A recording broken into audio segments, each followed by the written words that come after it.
So this is the next thing on the pile of clanking. Happens to be the sway bar. Given that this thing's like 30 years old, the urethane bushings that sat in here, of course, have disintegrated. They turned to powder as soon as I moved the car. But anyway, I got some replacements for this. Got a kit. Oops, someone's getting away from me. Get back here. Well, anyway, they look like this. I got 8 of these things. Should be able to use 3 per side. Should work. These are, I think they're bigger than what came. This is a sway away kit. The sway away doesn't make these things anymore. I've gone to their website, and they don't care about the sway bars. You can still get torsion bars, but you can't get the sway bar. Yeah, I've had that soaking in WD-40 for days now, because I knew I had to get to this part in the project, and it doesn't want to budge. So what a pain. Alright, it moves. I can get it to slide a little tiny bit. There you go, see? I took a bit of wrenching. That was not easy. Pain in the butt the entire way. But anyway, there's your bolt, there's the bottom piece, and 2 very rusty washers, shaped washers. Let's see if I can't cram it back in there and get this side fixed. Alright, so there it is. Okay, there's 1, 2, 3. All nicely tightened up. Ah, nice. It's going to get rid of some clanking. It definitely makes a lot of noise when you go over bumps and stuff. And it didn't work right, so now it should work. Don't lose my focus again. Focus. Alright, let's turn around and get the other side. And side number 2. The sun has popped out a little bit, so maybe we can see what's going on in here. Anyway, yeah, it's busted both top and bottom. Everything's gone. Alright, and there's the rest. This is the other side. You can still see a little teeny remnant of the former red bushing there. But anyway, let's get this. It's going to be a little bit harder to do on this side. Get down in here and you look in here, you see how the sway bar is pinched up against. It's pinched right up in there, so I can't, there's no space for me to slide my bushing in there. So I'm going to get my other jack out. I'm going to jack this up until I got clearance here, and then do the install.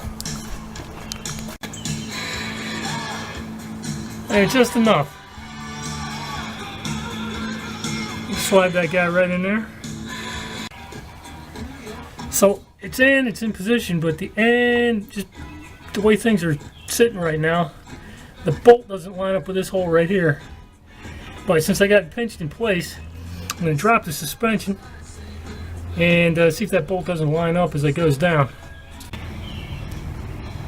Alright, definitely not as easy as the other side, but we're in there. Got a little bit of play in that right there. Got the washer installed at the top, got this one on the bottom there.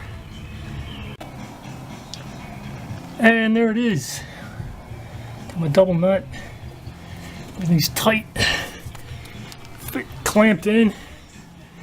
Of course, you know what's next. Get this tire on, take it for a test drive. So some of the biggest clanking I get is going in and out of the driveway. Let's see what happens.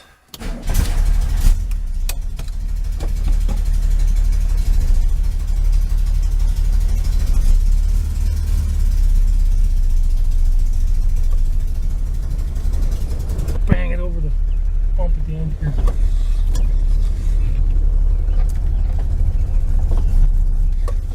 Oh, it didn't clank. That's good. As I suspected. See, if you fix the end piece down here, that's now going to put some stress on this piece. So, look what we got. Yes, our bushings have totally blown out. So I got to fix that. I'm sure the other side looks just as bad. Let's go check it out.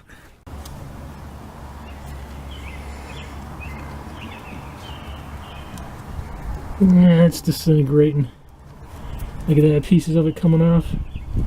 It's not loose yet anyway, but it's gonna come loose. What a pain. So anyway, this is what I got for my end links, and these things have worked perfectly. This is the piece that hits the horizontal bar, and you got greasable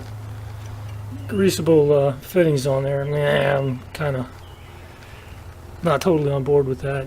I don't think I need it for this particular car, but I can tell it's the right diameter. I mean, I checked that ever so slightly. This piece here is a little bit bigger than what's on the car, and it might have a slightly different shape in this area, but it's close enough. It should work. Anyway, I got the car up on my stand so I can crawl under there and hopefully get this done sort of easy.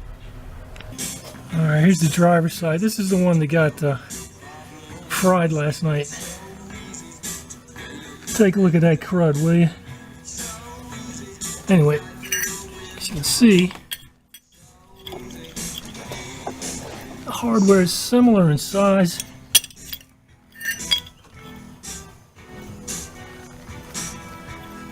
But more compact. This is just pretty heavy duty. Yeah, it's snapped on. Fits pretty good. Clamps down. So 3/4 inch diameter. It's the right size. And there we go. I'll bolt it in.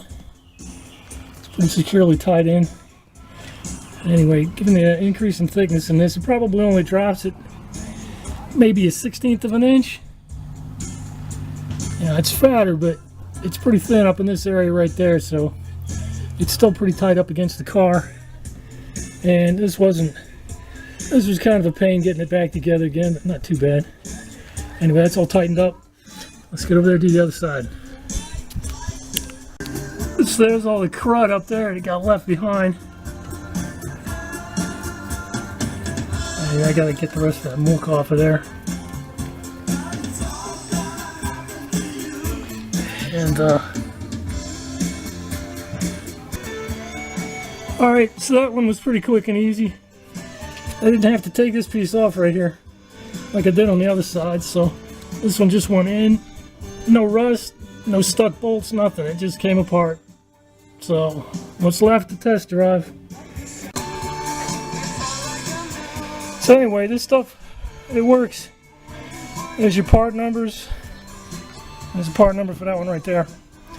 And I think the piece on the left was like 20 bucks. And I think the end link pieces were like 12, something like that. So the entire package was, you know, somewhere in the vicinity of $30, maybe a little bit more. Well, it was a pretty successful test run. I didn't expect it to be eventful, so I didn't actually record any of it. I'll have to get back under there and make sure nothing's loosened up after I get some miles on it.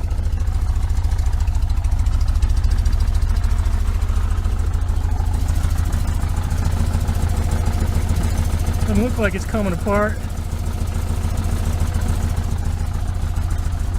It's good for now.